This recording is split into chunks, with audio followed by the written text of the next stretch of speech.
অনুরোধ জানাবো, আমি আপনাদেরকে অনুরোধ করব, এই বিষয়গুলো আপনারা সাধারণ মানুষকে আপনারা জানান। জাকের পার্টি চাঁদাবাজি করে না,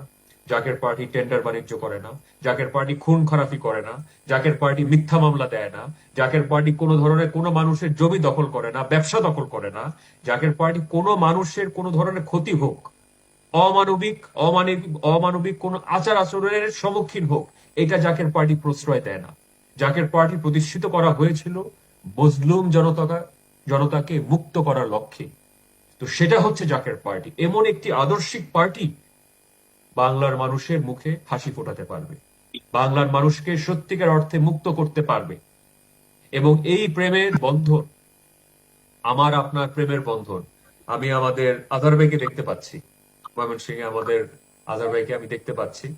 কিছুদিন আগে ওনার হাঁটু ফ্র্যাকচার হইলো।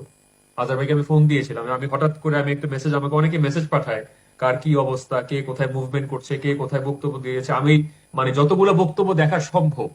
আমি আমার জীবনে মনে হয় না এতগুলা বক্তব্য বিগত 20শে সেপ্টেম্বর থেকে আজ পর্যন্ত যতগুলো বক্তব্য শুনেছি, আমি জীবনে মনে হয় এতগুলো বক্তব্য একসাথে একসাথে এতগুলো বক্তব্য শুনি না। আমিও তো খালি শুনি, ভাইজান আমাকে অন্তত পক্ষে প্রায় 1,500 লিঙ্ক পাঠিয়েছে একাধিক বক্তার।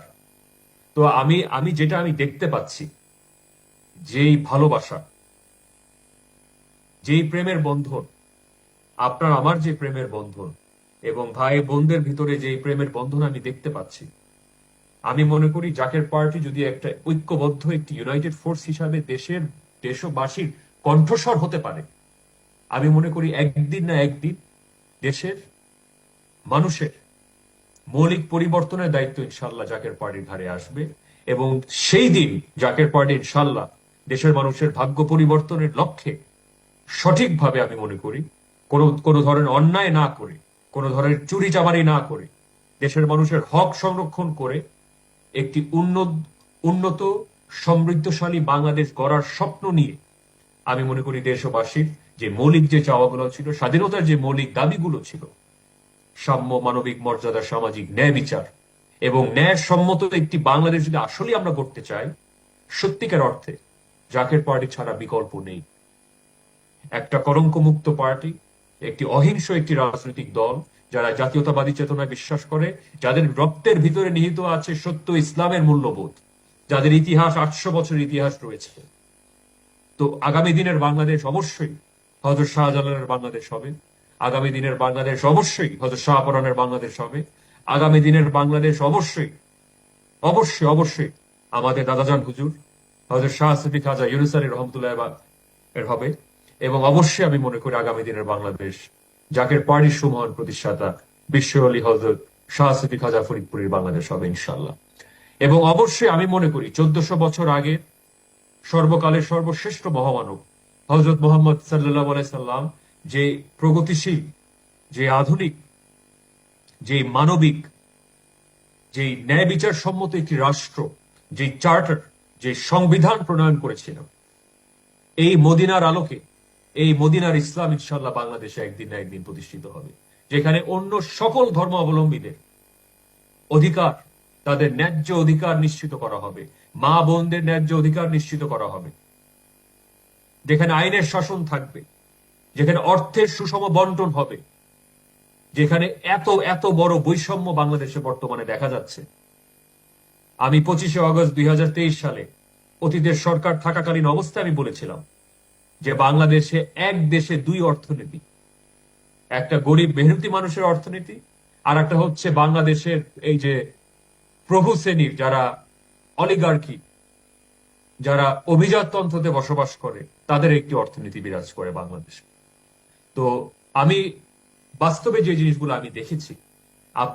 আপনি যদি আজকে নান্দাইলের কথা চিন্তা করেন, আপনার তৃণমূল পর্যায়ে মানুষের কথা যদি আপনারা চিন্তা করেন, আপনাদের প্রতিবেশীদের কথা আপনারা চিন্তা করেন, ঢাকা মহানগর উত্তর দক্ষিণ থেকে শুরু করে কয়েকটা থানা ছাড়া, এই গুলশান, বনানী, বারিধারা, 4টা 5টা বা 10টা থানা ছাড়া বাংলাদেশের অধিকাংশ থানাগুলোয় বেহাল, মানুষের বেহাল অবস্থা। এই যে মাথাপিছু আয়ের যে এত পরিসংখ্যা বের হয়, আমি সবসময় একটা গবেষণার জন্য আমি অনুরোধ জানাই, একটা মাথাপিছু আয় করার জন্য দেশের শীর্ষ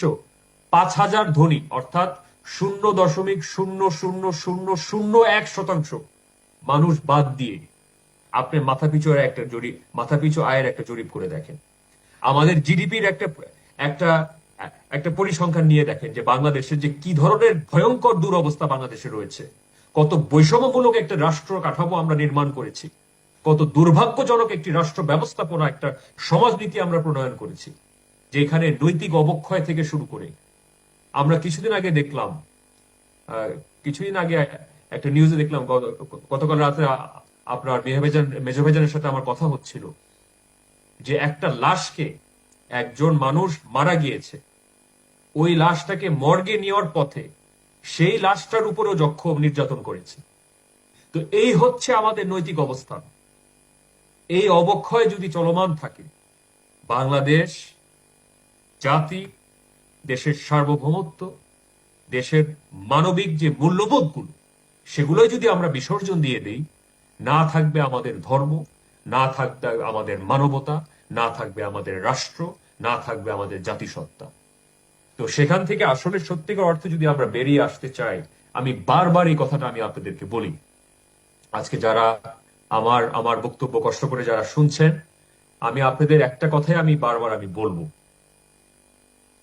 যে দেশের এত অর্থ আছে, অথচ